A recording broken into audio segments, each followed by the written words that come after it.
Hello everyone, Andrew here, and welcome to Donkey Kong Jr. I know you're thinking we've already looked at this Game & Watch, Andrew, but this is actually the Donkey Kong Jr.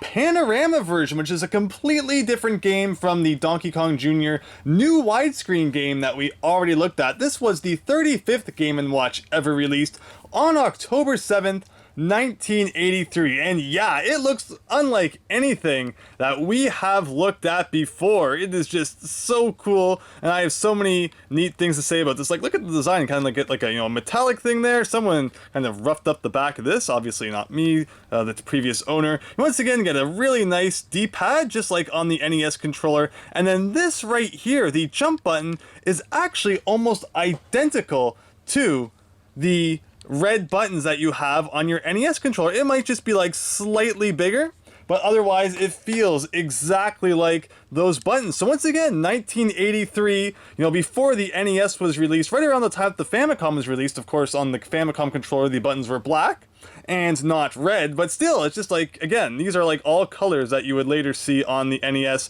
and the D-pad and the button that you would expect there as well. But again, what the heck are we even looking at here? How do you play this? What is this like rectangle here? What you actually do with the Panorama screen Game & Watches is you lift this part up and you pull it up until it clicks into place.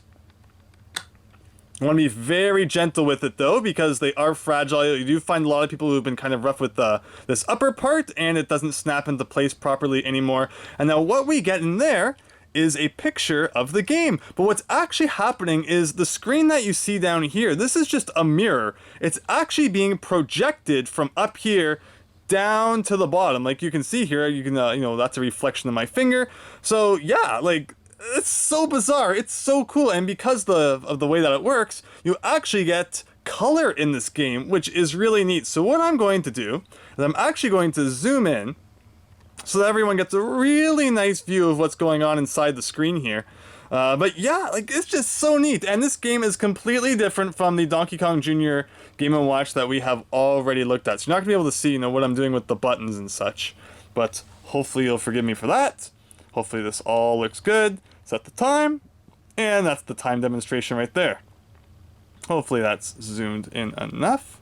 Probably get a little bit closer. Again, you're going to be able to see the reflection of my fingers a little bit. But yeah, so this game, it once again follows the same philosophy that the other Donkey Kong Jr. Game & Watch games followed, where you grab that key, and now you want to get over to DK, where he is flinging this chain around with a lock on the end of it. And you also have to ride these umbrellas and balloons over to it. It's really strange. And we have the same music that is used for the star music in Super Mario Land. It must have been, like, royalty free, so Nintendo kind of just went nuts with it. So the main enemy in this game is those pink birds. You really have to avoid those. But once you grab that key, yeah, you have to grab the parasols that are falling here. And then you have to make a transfer to the balloons. And then while you're on the balloon, you have to press right when the lock is in a position that's beside you. So like right there, I just put the key into the lock, and that counted as unlocking it. But now you actually have to go back and get the key again. It doesn't just automatically take you back to the beginning. You have to go all the way back here, grab that key again, and then go and do that 3 more times to successfully save DK. If when you're hanging onto that balloon and you press the right button, the lock is not to the right of you, you will actually drop the key, and you'll have to go back and get it again without successfully unlocking DK. So you really got to be careful there, but there you go, that's the second one unlocked. Yeah, the worst part about this is definitely making it back. Sometimes the timing of the parasols and the balloons can be really odd. So, getting the key into the lock or getting, off of them when you're trying to head backwards can be really tricky. We've already fallen into the water once. Let's try not to do that again.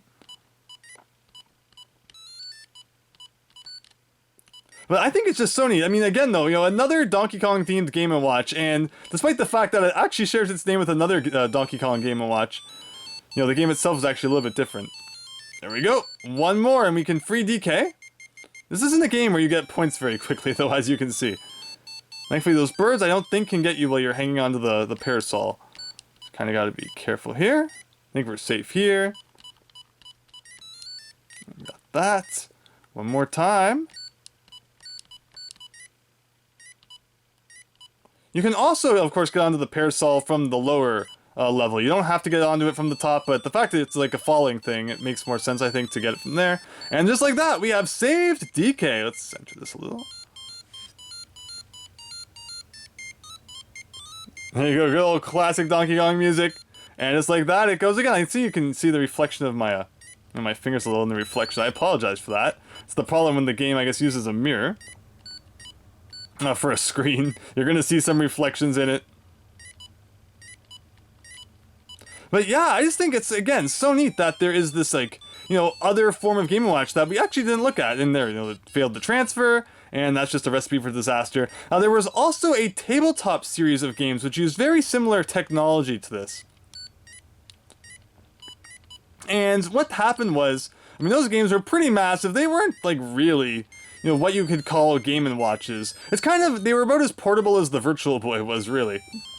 So they took some of those games and turned them into this Panorama style, which was much more portable, and, you know, it just all around, I think, made a lot more sense. While the tabletop games are really cool, I think that the Panorama ones are just, you know, so much more, you know, ergonomic and, you know, just make a lot more sense. And they're just so neat. And there was definitely a few games of this type as well. Mario Bombs Away, another cool one. Donkey Kong Circus. Just, yeah, there were some really neat Game & Watches that were only available in Panorama. It's actually, like, a really tricky thing to get the hang of it first. There's just so many strange things that you have to time in this game. And wow, I pressed left just a little bit too late there. But yeah, that's how the game works. It is just so neat. And as you can see, we did a whole bunch of stuff, and yet we were only up to 90 points. That is the Donkey Kong Jr. Panorama Game & Watch. You just gotta be really careful when you're putting the screen back down. There we go. And yeah, it's just not like anything that we have looked to this point. So over 2/3 of the way through Game & Watch month, and there's still things that we haven't seen yet, and I still have some surprises in store for all of you. So hope you enjoyed that. Again, you know, Donkey Kong Jr., you'd think it would be exactly the same as the other one, just maybe with a color screen or something like that, but nope, completely different game, and is completely different style from anything we've looked at. Hopefully you enjoyed learning about that, and I hope you'll join me tomorrow for another Game & Watch review. So thanks, and hope to see you then.